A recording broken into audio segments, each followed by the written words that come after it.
வணக்கம். தெரிஞ்சுக்கலாம் வாங்க சேனலில் இன்றைக்கி புதினா சப்பாத்தி செய்ய போகிறோங்க. புதினா ஃப்ளேவரோடு ரொம்ப டேஸ்ட்டாக இருக்கும், ரொம்ப சாஃப்டாகவும் இருக்கும்.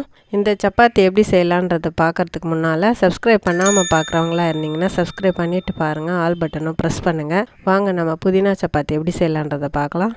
முதல்ல நம்ம ஒரு மிக்ஸி ஜார் எடுத்துக்கலாங்க. ஒரு பெரிய சைஸ் உருளைக்கிழங்கை நான் வேக வச்சு எடுத்திருக்கேன். அதை கட் பண்ணி இதில் போட்டுடலாம். 2 இன்ச் இஞ்சி நான் எடுத்திருக்கேன். அதை கட் பண்ணி இதில் போட்டுடலாம். ஒரு கட்டு புதினா நான் எடுத்திருக்கேன். அதை அலசியிருக்கேன். அதையும் இதில் சேர்த்துடலாம். 1 ஸ்பூன் உப்பு சேர்த்துடலாம். இதில் நம்ம தண்ணி சேர்க்காமல் நல்ல ஃபைன் பேஸ்ட்டாக நம்ம அரைச்சி எடுத்துக்கணும். இப்போ நம்ம ஒரு பாத்திரம் எடுத்துக்கலாங்க. அதில் 2 கப் கோதுமை மாவு சேர்த்துருக்கேன். 1 ஸ்பூன் மிளகாய் பொடி, ப்ளைன் மிளகாய் பொடி போட்டிருக்கேன். 1/2 ஸ்பூன் உப்பு சேர்த்துருக்கேன். இதை கலந்து விட்டுடலாங்க. இப்போ நம்ம அரைச்ச பேஸ்ட்டை நாம் அதில் சேர்த்துடலாம். கூடவே மிக்ஸியும் அலசி அந்த தண்ணியும் சேர்த்துடலாம். இப்போ நம்ம கலந்துக்கலாம். தண்ணி போதலைன்னா நம்ம தண்ணி சேர்த்து கொஞ்சம் கொஞ்சமாக நல்ல சப்பாத்தி பதத்துக்கு சாஃப்டாக பிசைஞ்சு எடுத்துக்கணும். பாருங்கள், இந்த மாதிரி பிசைஞ்சு எடுத்துக்கலாம்.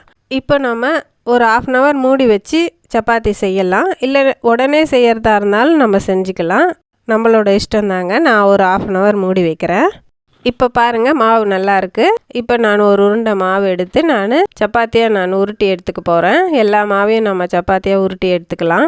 தோசைக்கல் சூடாகிடுச்சுங்க. இப்போ நான் ஒரு சப்பாத்தி போட்டுக்கிறேன். திருப்பி போட்டு நான் எண்ணெய் சேர்த்துக்கிறேன். நீங்கள் எண்ணெயும் சேர்த்துக்கலாம், நெய்யும் சேர்த்துக்கலாம். இந்த மாதிரி நம்ம சப்பாத்தி சுட்டு எடுத்துக்கலாம். பாருங்கள், எவ்வளோ நல்லா இருக்குது. ரொம்ப டேஸ்ட்டாகவும் இருக்கும், ரொம்ப ஈஸியும் கூட.